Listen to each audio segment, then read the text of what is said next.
땅의 것만 전부인 줄로 알 수밖에 없었던 우리를 사랑하신 아버지 하나님, 한없이 긍휼히 여겨주시는 은혜로 날마다 우리를 인도하시는 하나님의 사랑을 오늘도 저희가 누리고 그 사랑 안에서 오직 하나님께 나아가며 감사하며 살아갈 수 있는 오늘 하루를 우리가 살게 하여 주시옵소서. 이 새벽에도 주님의 말씀을 나누고 그 말씀 안에서 저희가 기도하고자 할 때에 성령께서 우리의 연약함을 붙들어 주시고 도와주시고 함께하여 주시옵소서. 예수님의 이름으로 기도합니다. 아멘.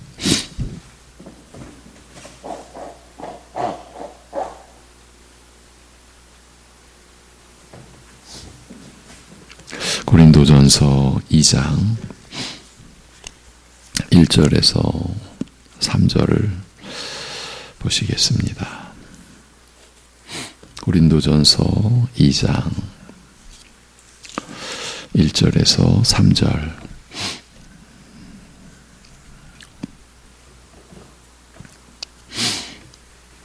같이 보십니다. 다 같이.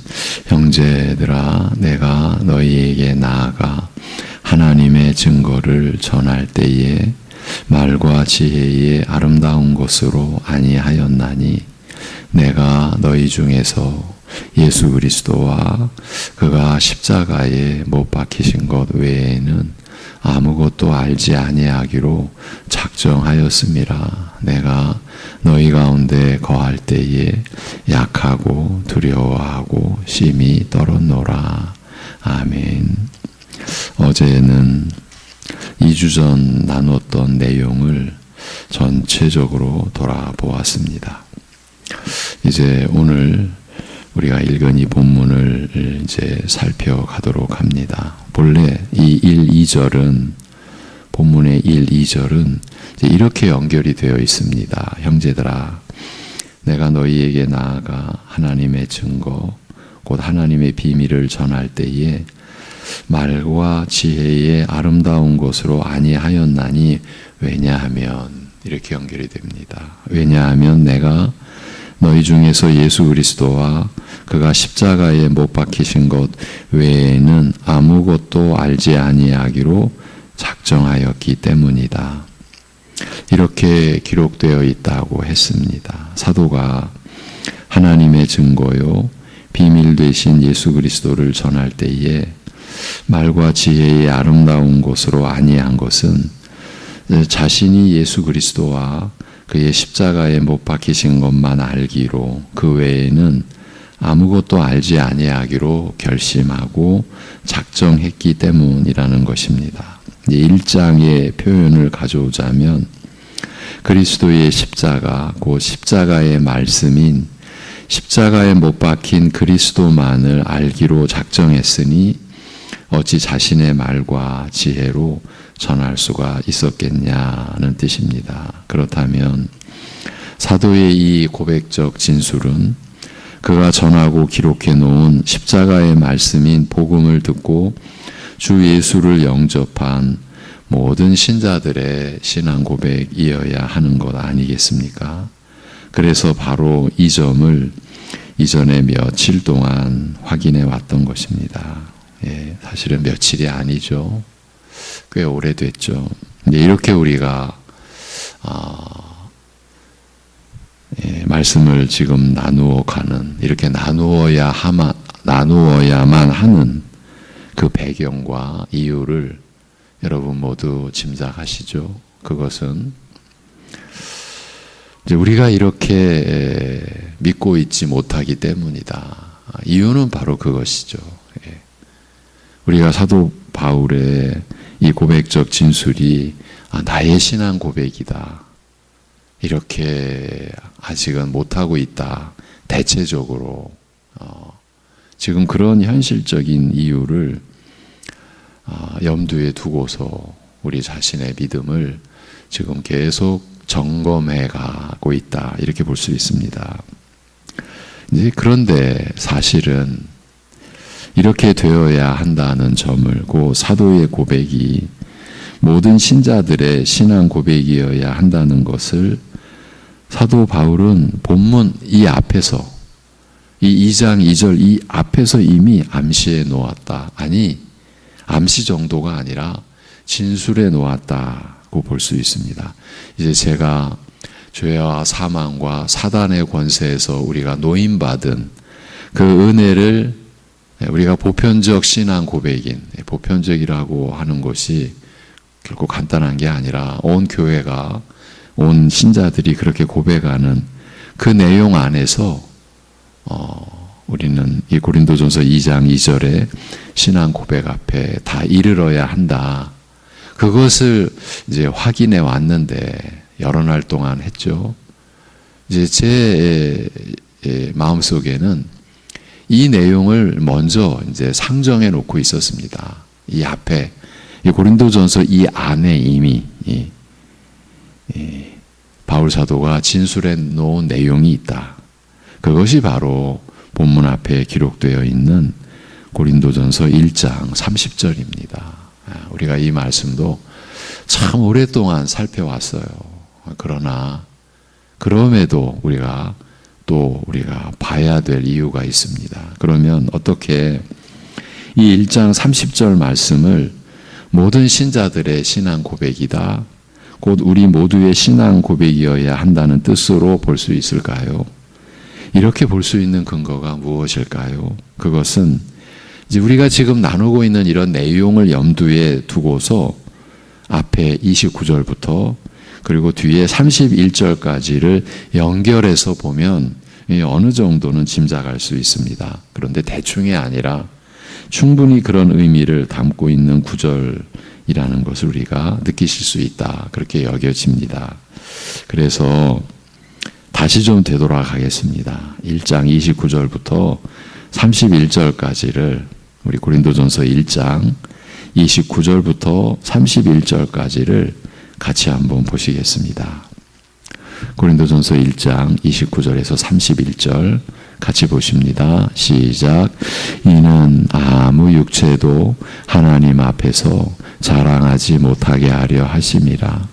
너희는 하나님으로부터 나서 그리스도 예수 안에 있고 예수는 하나님으로부터 나와서 우리에게 지혜와 의로움과 거룩함과 구원함이 되셨으니 기록된 바 자랑하는 자는 주 안에서 자랑하라 함과 같게 하려 함이라. 아멘.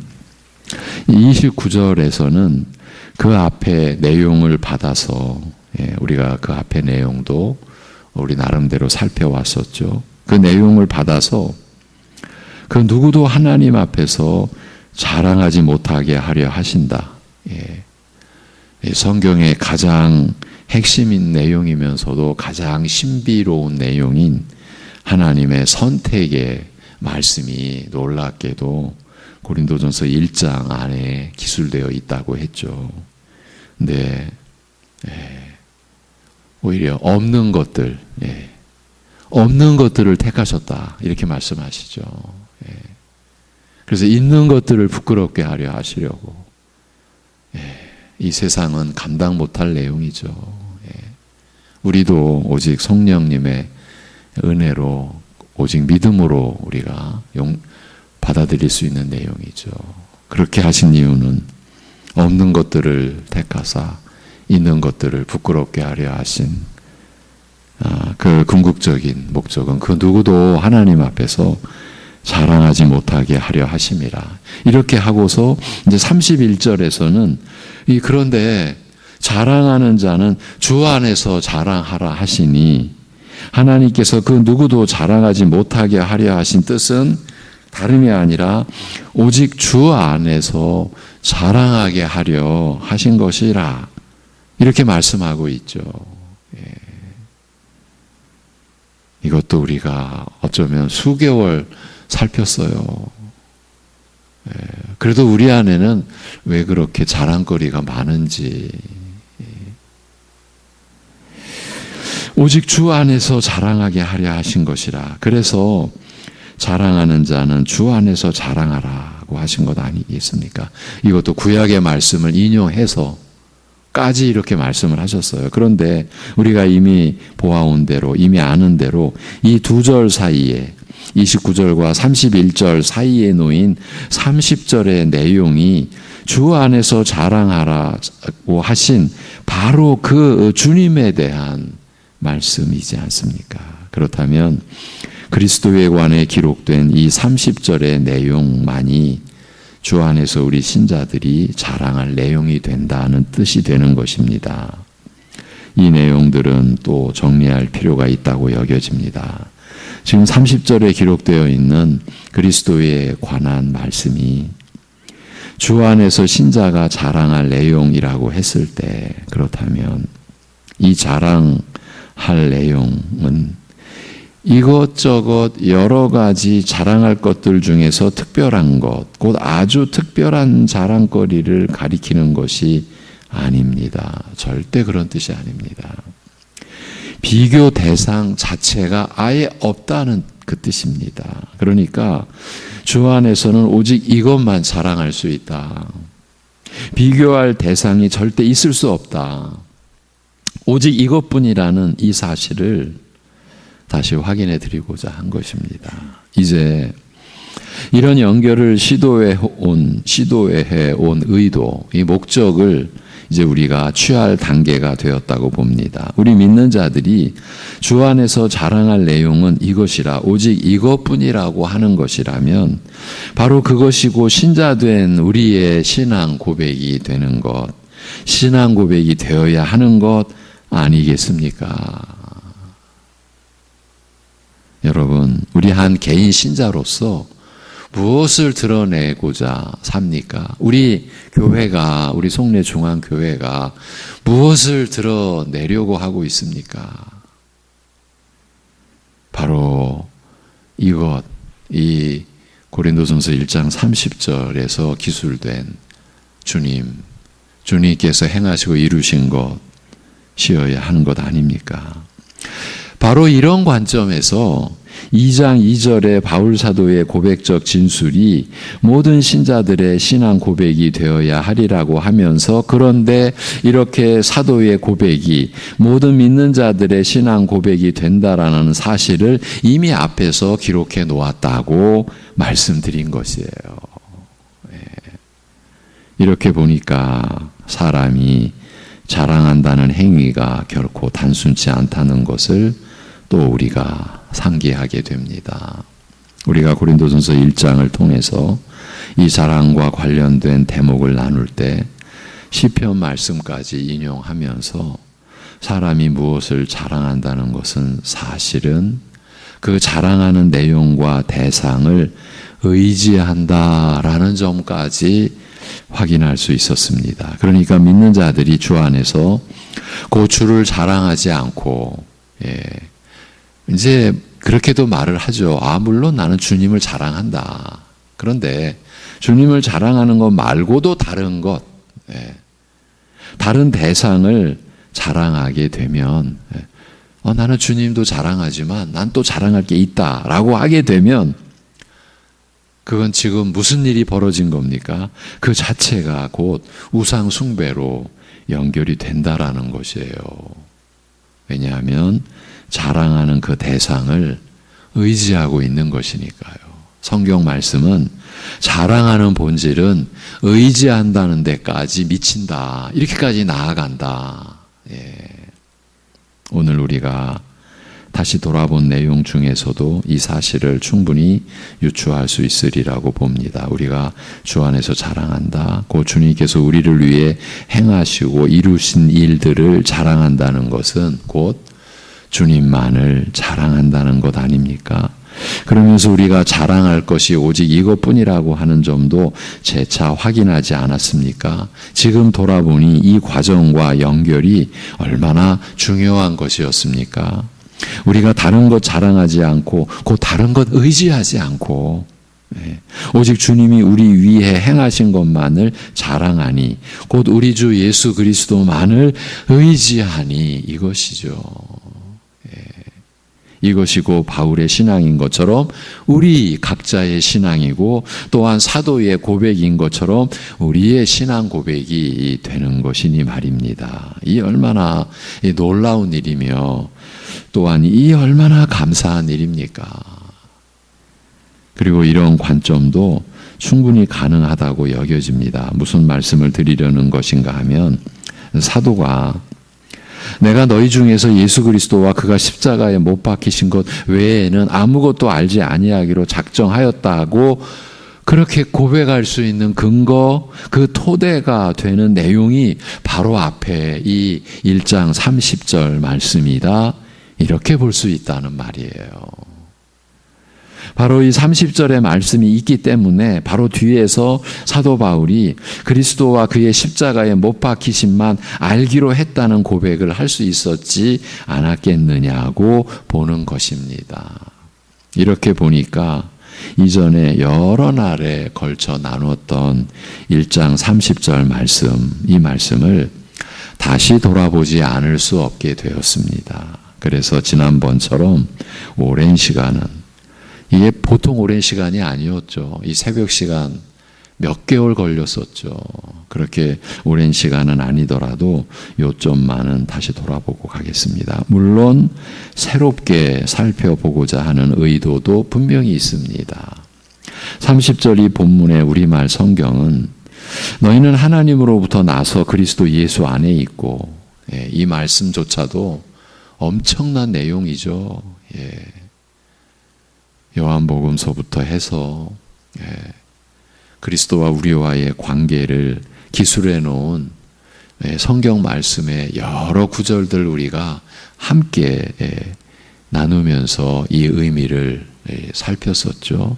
너희는 하나님으로부터 나서 그리스도 예수 안에 있고 예수는 하나님으로부터 나와서 우리에게 지혜와 의로움과 거룩함과 구원함이 되셨으니라고 되어 있는데 앞부분에 너희는 하나님으로부터 나서 그리스도 예수 안에 있고라고 한 구절은 어느 정도 이해할 수 있는데 후반절에 예수는 하나님으로부터 나와서라고 한 번역이 이해하기가 어려운 부분이다. 이렇게 말씀을 드려왔죠. 그래서 지난번에는 표준 세번역 성경의 번역을 들려드렸는데 그는 우리에게 하나님으로부터 오는 지혜가 되시며 의와 거룩과 구원이 되셨습니다. 이렇게 표준 세번역 성경은 풀이했습니다.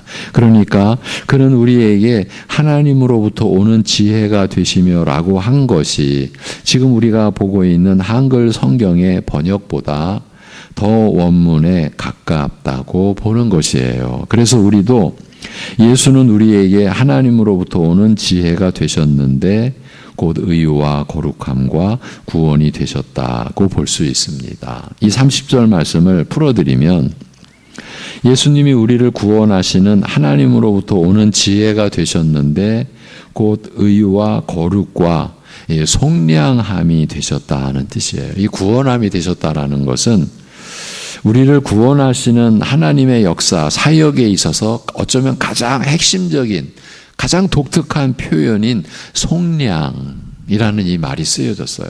근데 이 말을 우리말로 일반적으로 구원함이 되셨다 이렇게 번역해 놓았는데 속량이라는 말이 쓰였어요.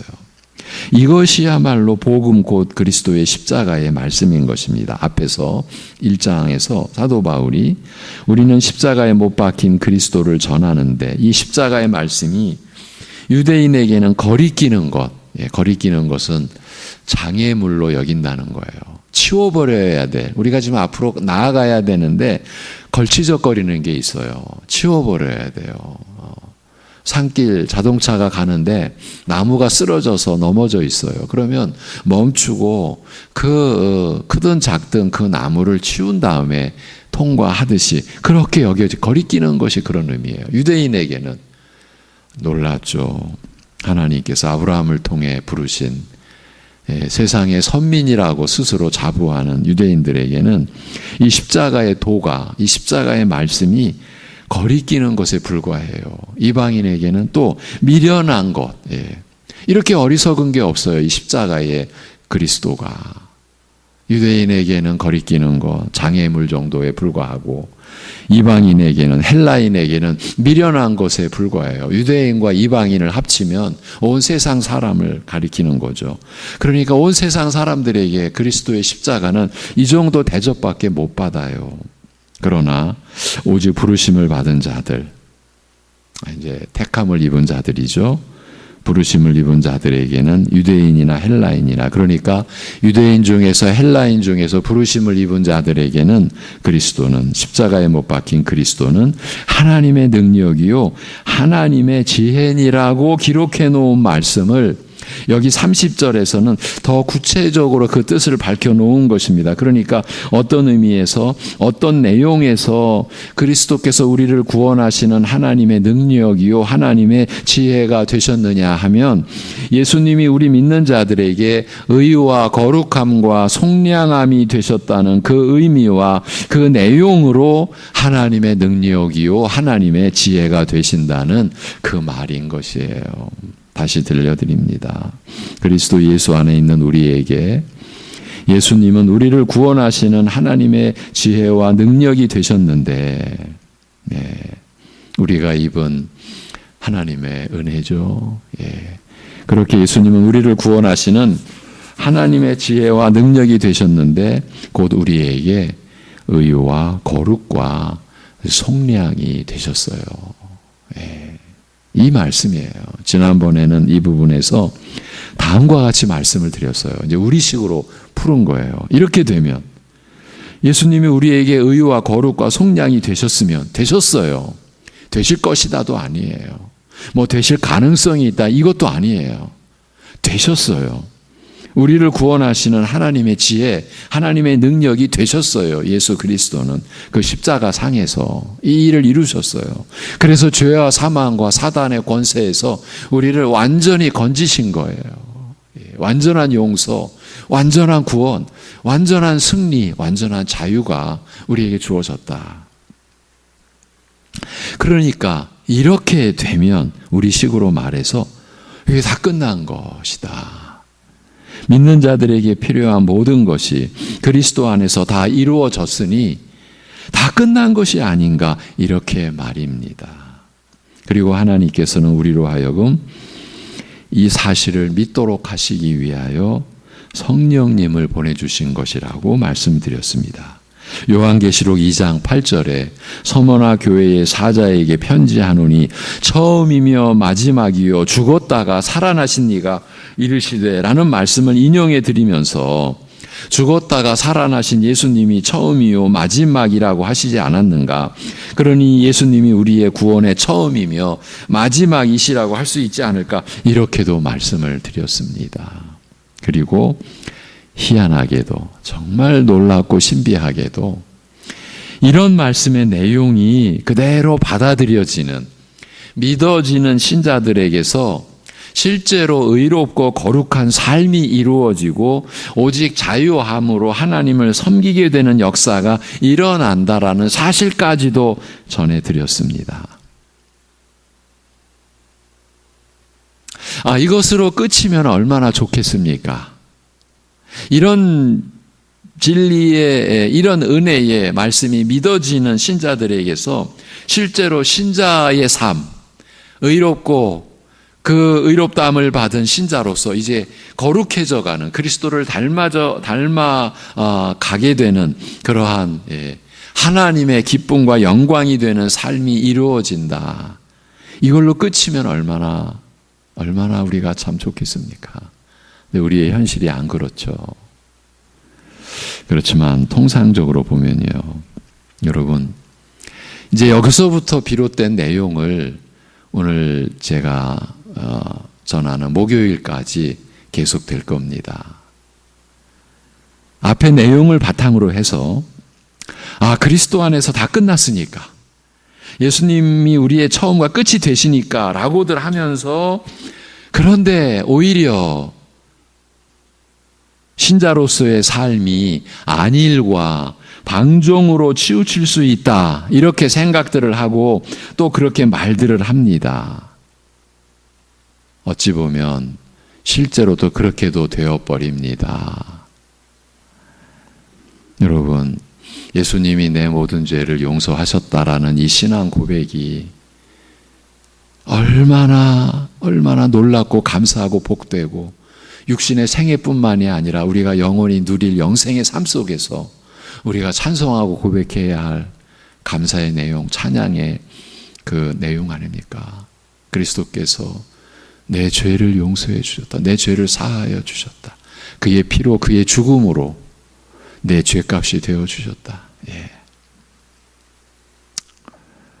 그런데 내가 다 용서받았어. 이 은혜의 핵심이 우리 신자들의 삶을 안일함과 방종함으로 또 기울게 만드는 요인이 된다라는 것, 우리가 쉽게 부정할 수 있겠습니까? 바로 이 현실의 얘기를 우리가 하자라는 거예요. 이 대목에서 실제로 장로교회가, 우리 장로교회죠, 비판받는 것이 바로 이 대목입니다. 오래전부터 우리가 들어왔던 얘기죠. 하나님의 주권으로부터 해서 예정과 선택의 교리를 강조하는 장로교회는 필연적으로 교인들의 나태함과 방종함을 피할 수 없게 되어 있고, 또한 장로교회 교인들의 실태가 그 점을 증명한다고들 말들을 해왔습니다. 더욱 슬픈 현실은 이러한 외부의 평가에 대하여 장로교회가 제대로 대처해 오지 못했다는 것이에요. 제가 보기에는 그렇다는 말입니다. 평생을 장로교회 안에서 살아왔다고 할 수 있는데 장로교회 안에서조차 예정과 선택에 관한 말씀을 감당치 못했지 않나 싶습니다. 잘 가르쳐지지도 않았고 교인들도 대체로 보면 무관심으로 일관했고, 그러니 외부의 잘못된 평가나 비판에 대해 대처할 기본 바탕부터 갖추지 못해왔다고 여겨집니다. 우리의 이런 현실 속에서 우리 스스로도 인정하는 이런 현실 속에서 그 비판하는 견해나 무리들을 향해 어떻게 대처하겠다라는 것보다 우선은 우리의 입장을 분명히 해야 한다라는 관점에서 우리의 중심을 돌아보고자 합니다. 먼저는 하나님의 말씀에 대한 신뢰와 믿음을 갖는 것에서부터 이 신자로서의 삶이 이루어지게 되어 있다는 이 점을 분명히 하자. 이 점을 분명히 하고 가자라는 것입니다. 지금 남 얘기 아니라 우리 자신을 지금 분명히 하자. 무엇부터? 하나님의 말씀, 기록된 말씀인 성경에 대한 신뢰와 믿음을 갖는 것에서부터 우리 신자로의 삶이 제대로 이루어지게 되어 있다. 이 점을 확실하게 하고 가자, 그 얘기입니다. 우리는 예수 그리스도를 믿습니다. 믿게 되었습니다. 하나님의 아들이요 그리스도이심을 우리가 믿습니다. 그리스도와 그리스도의 십자가 구속의 은혜를 우리는 믿습니다. 이렇게 신자된 우리가 그 믿음으로 살아갈 수 있는 지혜와 능력 또한 그리스도로부터 옵니다. 어떻게 옵니까? 그리스도의 말씀을 성령께서 증거해 주시는 능력 있는 역사를 통해서 믿음으로 살아가는 힘과 지혜를 우리가 얻게 되는 것입니다. 그러니까 예수님이 우리를 구원하시는 하나님의 지혜와 능력이 되셨는데 곧 우리에게 의와 거룩과 속량이 되셨다는 이 말씀이 믿어지는 신자에게 의로운 성도로서의 거룩한 생활이 이루어지게 되어 있다는 것입니다. 그 말씀이 믿어지도록 그 안에서 역사하신 성령님께서 그 신자가 그리스도 안에서 살아갈 힘과 지혜도 주시기 때문입니다. 그리스도와 동행하는 삶을 살아갈 수 있는 힘과 지혜가 되어 주신다. 이렇게도 우리가 말할 수 있습니다. 이렇게 기록된 말씀의 진리와 은혜의 바탕 없이 하나님 말씀, 성경 말씀의 그 진리와 은혜의 바탕 없이 하나님께서 의롭게 여겨주시는 신자의 구별된 삶, 곧 그리스도를 닮아가는 삶은 불가능한 것입니다. 이 점에 대한 확신과 분명한 자세를 갖추는 것이 우리에게는 절대적으로 요긴하다. 그렇게 보는 겁니다.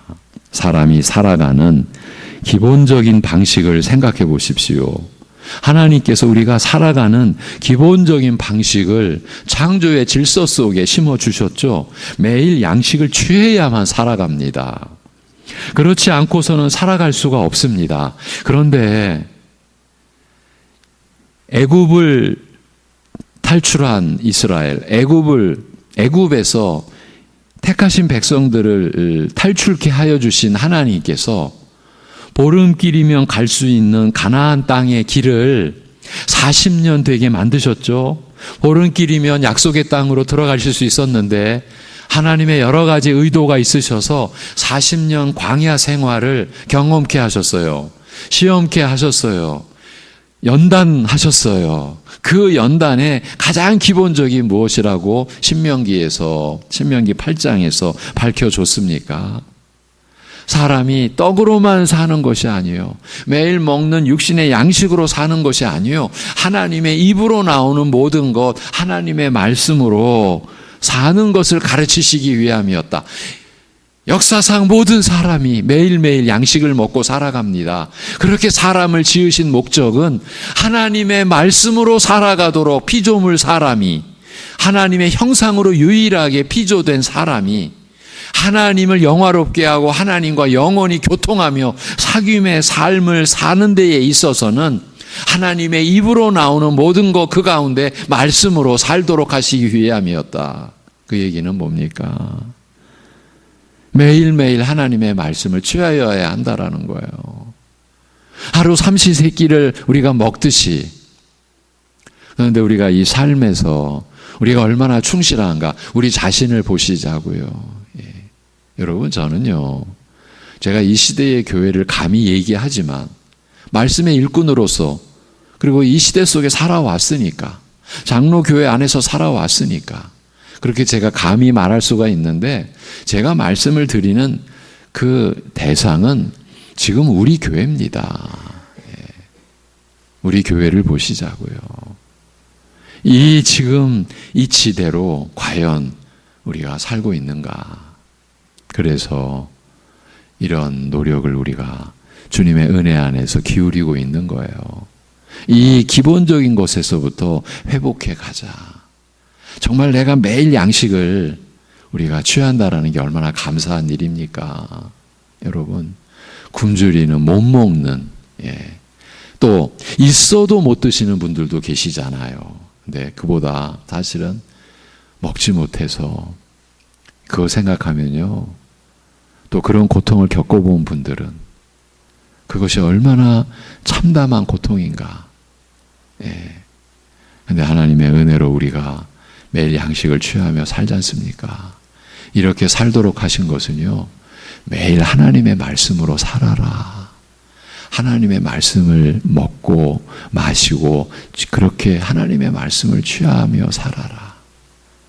그래야 우리가 그 말씀에서 오는 진리와 은혜 안에서 우리가 믿음으로 신자로 살아갈 수 있는 힘과 지혜를 우리가 얻는 것, 이것부터 우리가 분명히 하자.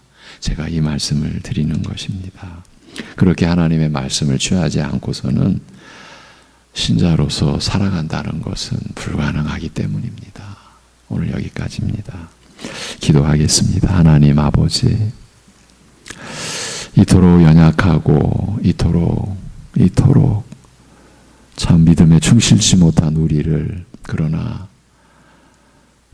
포기하지 않으시는 하나님의 은혜를 우리가 이 새벽에 돌아봅니다. 우리를 붙들어 주시는 참 이해 불가능한,